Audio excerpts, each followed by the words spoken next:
Hey Cancer, it's Empress Rose here. Welcome to your reading. These are general readings, so we take what works, we leave what doesn't, as with everything in life. And if I don't catch your storyline on this reading, hop on over to one of your other major placements, see if I caught something there. I also do personal readings. Just email me at empressrose1111@gmail.com. And I've been posting the photos of the spread at the end of the videos. So if you'd like to see all the cards laid out, those will be at the end. And I'm in a different environment. I'm on the road this week at the beach. So anyway, the energy here is a little different. So we'll just get started here. The messages have been coming in very specific. They have felt more like personal messages, honestly. Oh my gosh, a lot here. So not talking about it, somebody from your past. There's another one in here, I believe. Stranded. All right, I think that's all of them. Well, it better be all of them because that's a book. Booklet, more like a pamphlet. A pamphlet. A zine? A zine. Do we still have zines? All right, so, whew. Stranded, you feeling high and dry. Somebody took some risks, felt like they really knew what they were doing, were very excited about it, went rushing forward into something, and now they have no idea how to get out of it. That's not actually what they wanted. They're stuck. They can't see very clearly from where they're at. There's a sense of humiliation here too, and just being extremely ungrounded, extremely disconnected, and ending up way different place than you thought you were going to end up, someplace completely different, and not sure how you're going to get out of it. I don't think anybody knows how you're going to get out of it. I mean, how are you going to get out of this? You're going to have to cut your losses somewhere, I think. So I'm very, it's just there was more enthusiasm than planning that went on. You'll be learning a lot from this.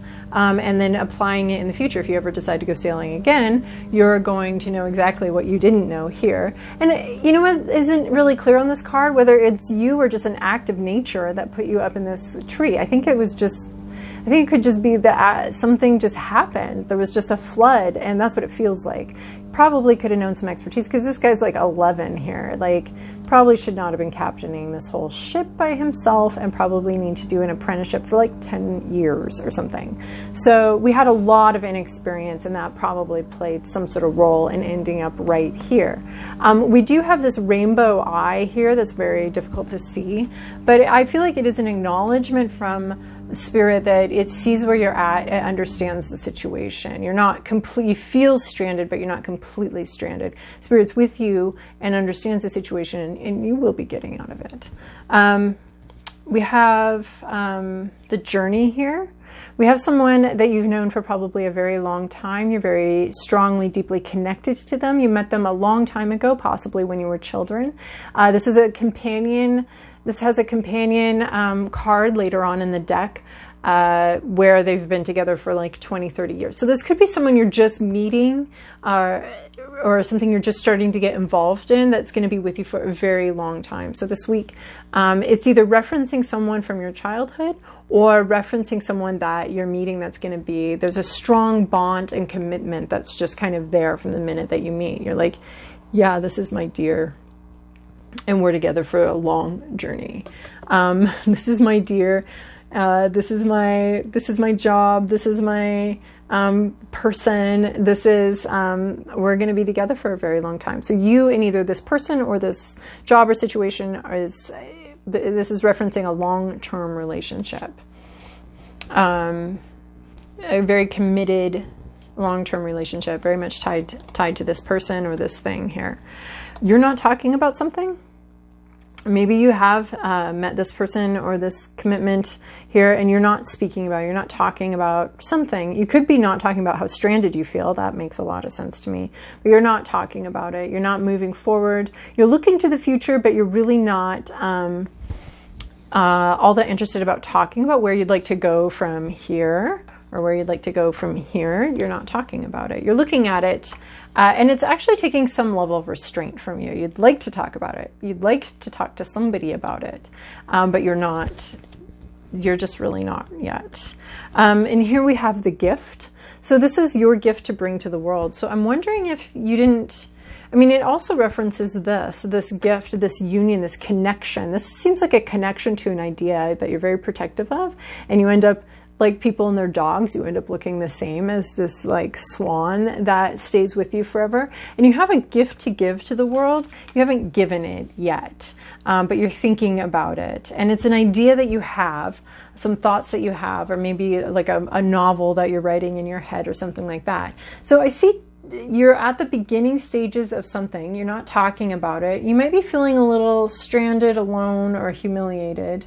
But you do have companions. I mean, you might feel stranded and alone, but here you've got this idea that's been with you for a long time that you've been very protective of, and you've sort of, this could be a person. It reads more of like idea or work or something like that to me, but it could also be a companion because the swans do mate for life. So we're actually getting two very strong long-term commitment cards right here where we are together, and gift cards. Like this deer was a gift, and they have a gift here. So there's two cards referencing long-term commitments and gifts.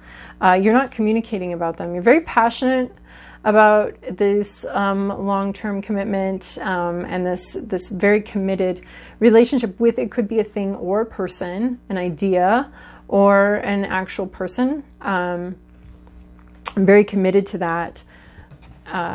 So I feel like this has something to do with self-worth too, that this combo in this union has to do with self-worth, which has been shaken by recently by getting stuck somewhere and stranded and trapped in this tree and not knowing what your next steps are.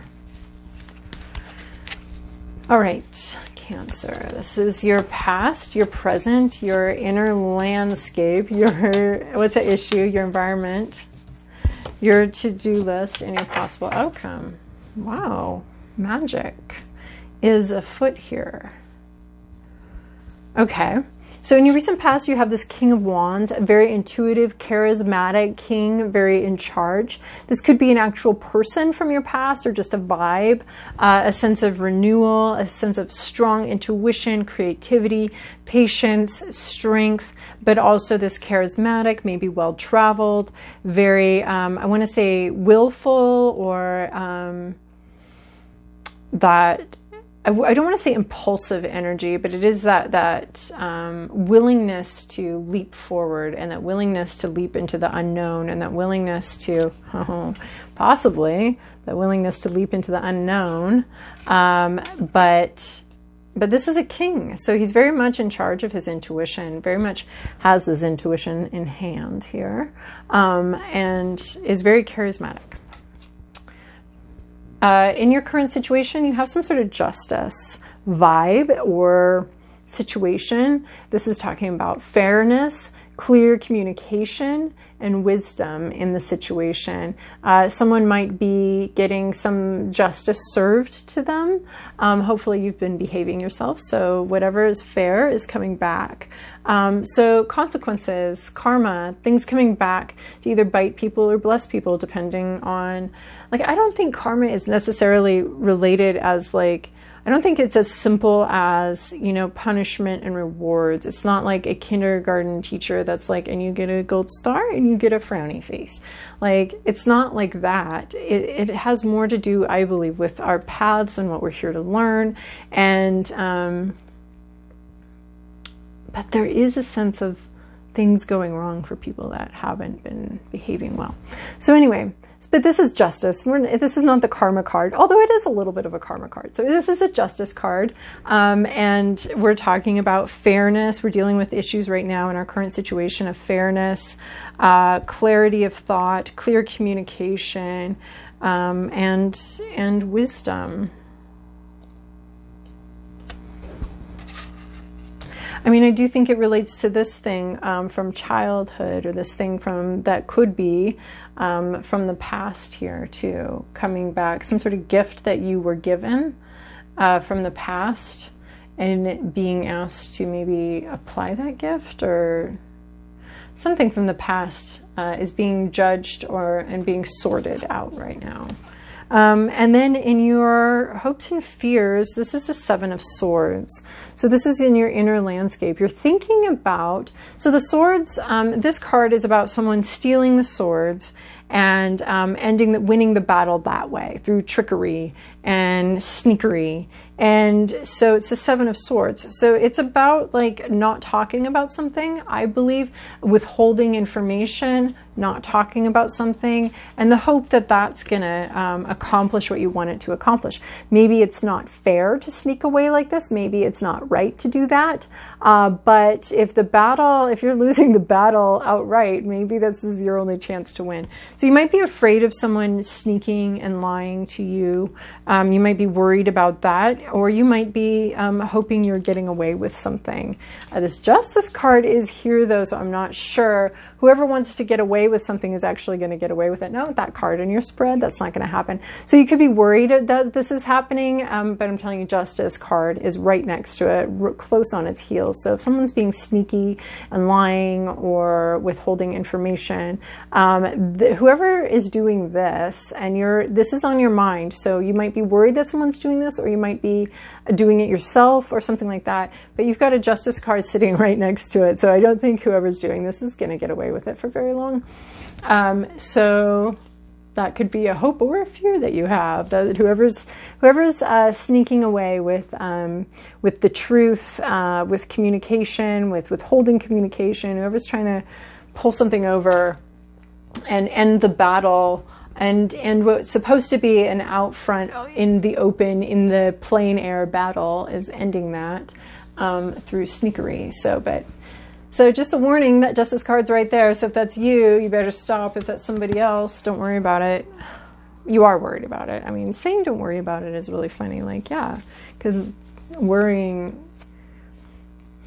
is more of a habit, and it's part of a choice, but it's a choice that can be changed, but with a lot of work. And I think it's very difficult, because there are things that you do need to be concerned about, and then that you're worrying about it brings you to action about it. And then there are other things that you can't worry about or shouldn't be worrying about, and you got to first sort out that all before you can just stop worrying. Like, I'm not going to stop worrying about my tires. I mean, they have to be fixed. Like, so I am worried about them until they get fixed, and then I can stop worrying about them. But, it wouldn't make sense for me to not worry about them.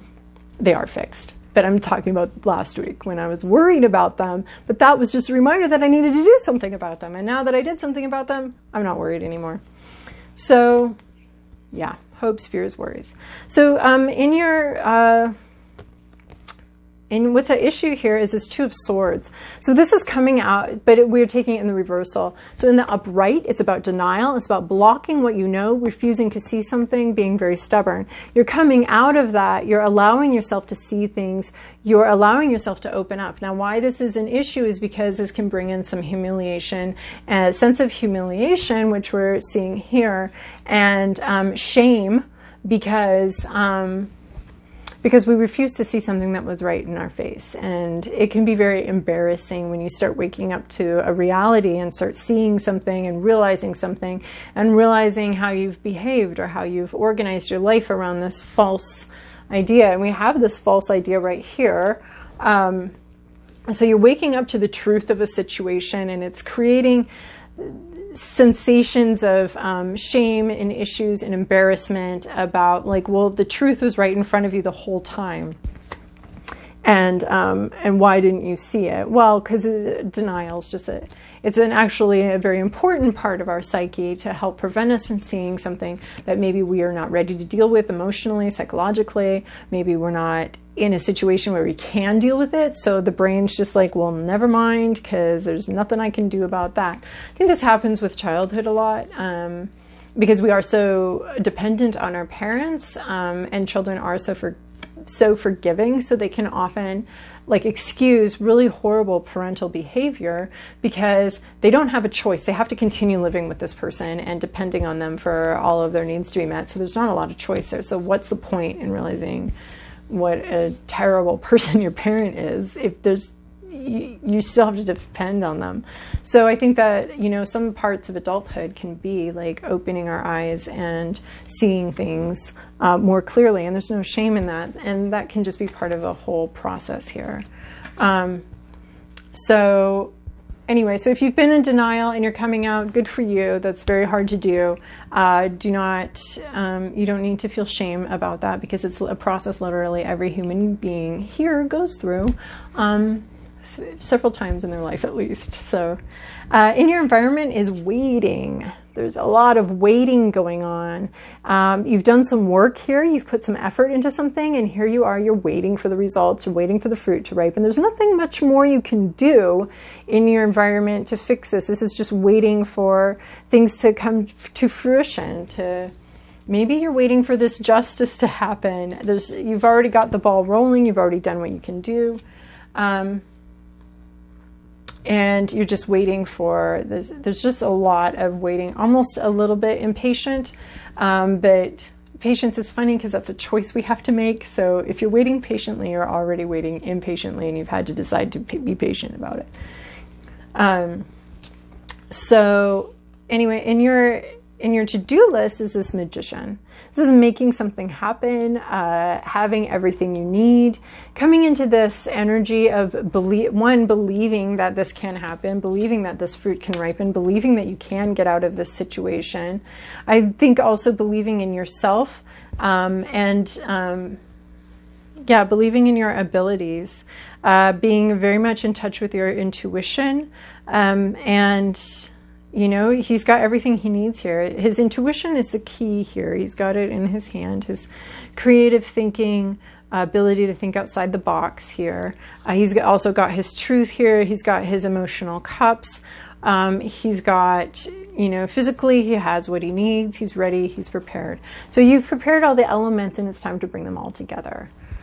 So this magician, this magic vibe, this wish fulfillment vibe, that's your to-do list, is to become the magician, to bring these elements together, to transform and alchemize something into something better. So this can happen with emotional and difficult things that we've been through, is we take that, and instead of becoming bitter and angry about it, we transform that horrible experience into wisdom, into compassion for ourselves and for others, and we transform it. And that's very magical. I think that's what we're here to do, is transform these what would normally be very negative experiences, what we would think of as negative experiences, transform them into growth experiences.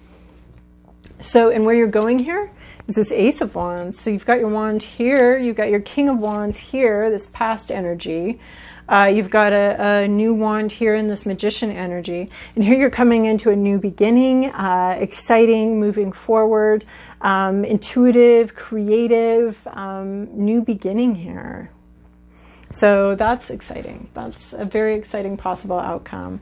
But you have to come into this magician energy, really believing in yourself, and transforming these past experiences into something more, into something where you grow from it and you thrive from it. This experience right here, what we do, how we alchemize this experience, is we grow from it, we thrive from it, we become, you know, he changes this shit experience into, one, a really funny story, two, changes it into becoming, you know, a world-renowned captain, boat captain, and because he's learned so much here, something that he's learned, things that other people aren't ever going to have the opportunity to learn from this experience. He's going to learn that, and it's going to be with him for a long time. So, so you do have a gift here, and I think you need to bring it into fruition here, but you aren't really talking about it. All right, Cancer, I hope that that was helpful for you. Thank you so much for your likes, comments, and subscribes. I really appreciate them. I love interacting with you guys on YouTube, but I do have some frustration with the way YouTube has it set up, that I always feel like I'm missing comments or missing things, and so that's my only issue with that. Otherwise, I love it. I love interacting with you guys, hearing how these things resonate with you. That's really wonderful and encouraging for me, because this is sort of just like feeling my way through the dark and creating a story. So getting that feedback is really lovely. So I hope you guys have a wonderful week. Thank you for watching.